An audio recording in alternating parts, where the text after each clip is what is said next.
हाय, मी तनिषा. स्वागत आहे तुमचं तनिषा's किचन कट्ट्यामध्ये.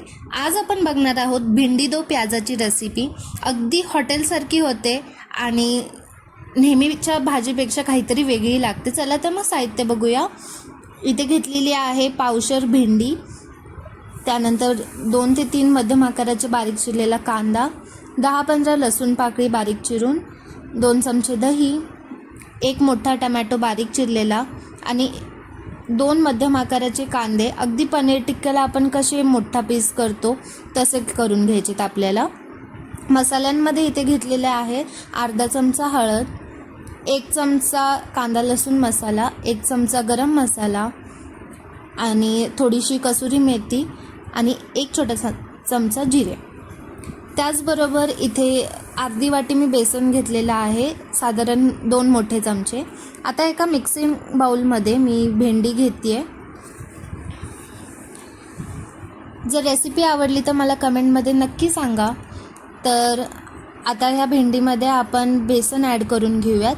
तर इथे 2 चमचे बेसन ॲड करते. बेसन ॲड केल्यामुळे भेंडी आपली अजिबात चिकट होत नाही भाजी आणि एकदम सुट्टी सुट्टी छान लागते खायला. त्याचबरोबर आता ह्यामध्ये 1 चमचा तिखट ॲड करून घ्यायचं आहे. कांदा लसूण मसाला आहे हा.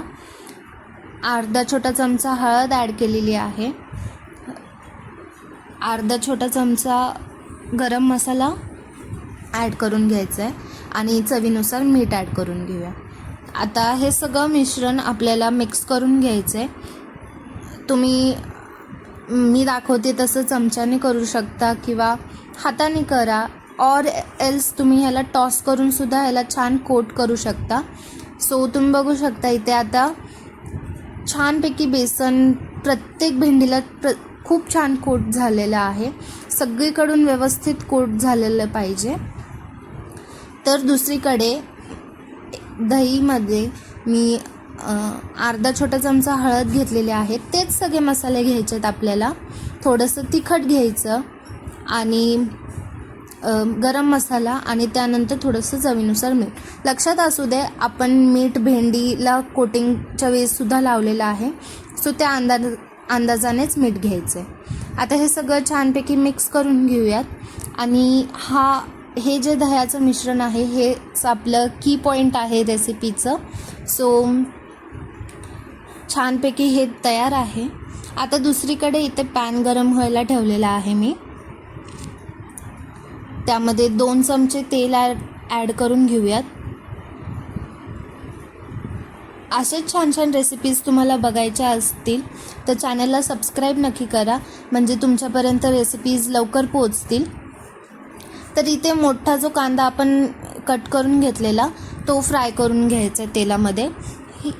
हे थोडंसं शॅलो फ्राय करून घ्यायचं आहे आपल्याला, म्हणजे भाजी छान लागतं. तर रंग चेंज होईस तोपर्यंतच ह्याला फ्राय करून घ्यायचं. आता त्याच तेलात मी जी मॅरिनेट करून ठेवलेली भेंडी होती ती घ्यायची.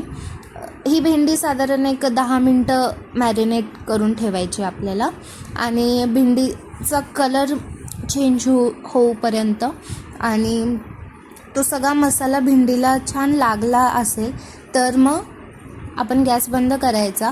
तोपर्यंत ही भेंडी आपल्याला छानपैकी फ्राय करून घ्यायची. आता भेंडी फ्राय झाली आहे तर दुसरीकडे मी कढई ठेवली आहे. कढईमध्ये मी 1 छोटासा चमचा तेल ॲड केलं आहे आणि थोडेसे जिरे ॲड केलेले आहे. आता 2 मध्यम आकाराचे बारीक चिरलेला कांदा ॲड करून घ्यायचा. कांदा अगदी फाईन चॉप करून घ्यायचा आहे ते आपल्याला. छानपैकी कांदा परतून घेऊयात. तुम्ही बघू शकता आता गुलाबी रंगाचा कांदा झाला इथे आपला.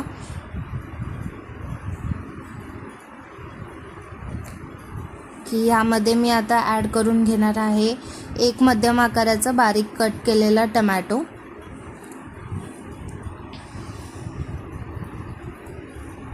आणि ह्याला सुद्धा छानपैकी फ्राय करून घेऊयात आपण.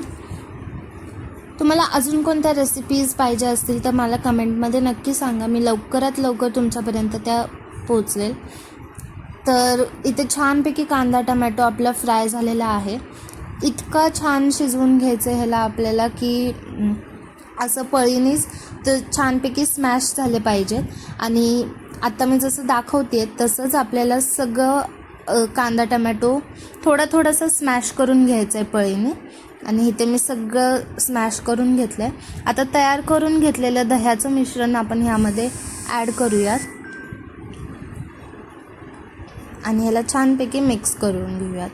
आता ह्यामध्ये थोडंसं पाणी ॲड करायचं, अगदी आपल्याला हवी त्या फॉर्ममध्ये ग्रेव्ही टेक्स्चर येऊस तोपर्यंत ॲड करायचं पाणी. मी इथे अर्धी वाटीच ॲड केलेलं आहे. ज्या बाउलमध्ये दही होतं त्याच बाउलमधनं मी पाणी अर्धी वाटी ॲड केलेलं आहे. आता थोडीशी उकळी फुटायला लागली की गॅस एकदम बारीक करायचा, म्हणजे ती उकळी शांत झाली पाहिजे, नाहीतर आपलं दही फाटल्यासारखं होऊन जाईल. इथे बघू शकता भेंडी किती छान फ्राय केलेली आहे. तर ती ह्यामध्ये ॲड करून घेऊयात आणि छानपैकी मिक्स करून घेऊयात. भेंडीला सगळा मसाला व्यवस्थित छान कोट झाला पाहिजे. आणि हे सगळं करत असताना गॅसची फ्लेम एकदम लो ठेवायची. आता छान असं भेंडी आपण यामध्ये फ्राय करून घेतलेलं आहे.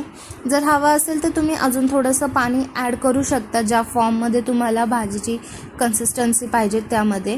मी इथे खूप कोरडी नाही ठेवत आहे, पण खूप पण पाणी नाही घालणार मी, एकदम मध्यम ठेवणार आहे. आणि जो फ्राय करून घेतलेला कांदा आहे तो आपण ह्यामध्ये आता ॲड करून घेतलेला आहे. तर भेंडी शिजायला ठेवलेली आहे मी बारीक गॅसवर. तोपर्यंत तडका पॅनमध्ये मी थोडंसं तेल घेतलेलं आहे. हे मी मस्टर्ड तेल घेतलेलं आहे. तर आता ह्यामध्ये मी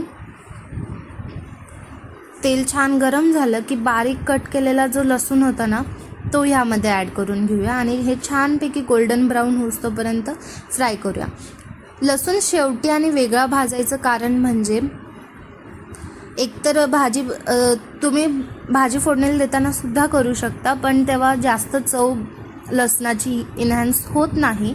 त्यामुळे मी वेगळा फ्राय करून भाजीमध्ये ॲड करते. त्याने लसूणची चव खूप जास्त इन्हॅन्स होते. तर लसूण ॲड करून घेतला भाजीत शेवटी आणि कसुरी मेथी नंतर ॲड केली. मी क्लिप शूट करायची विसरली आणि इथे तयार आहे भेंडी दो प्याजा. जर रेसिपी आवडली तर लाईक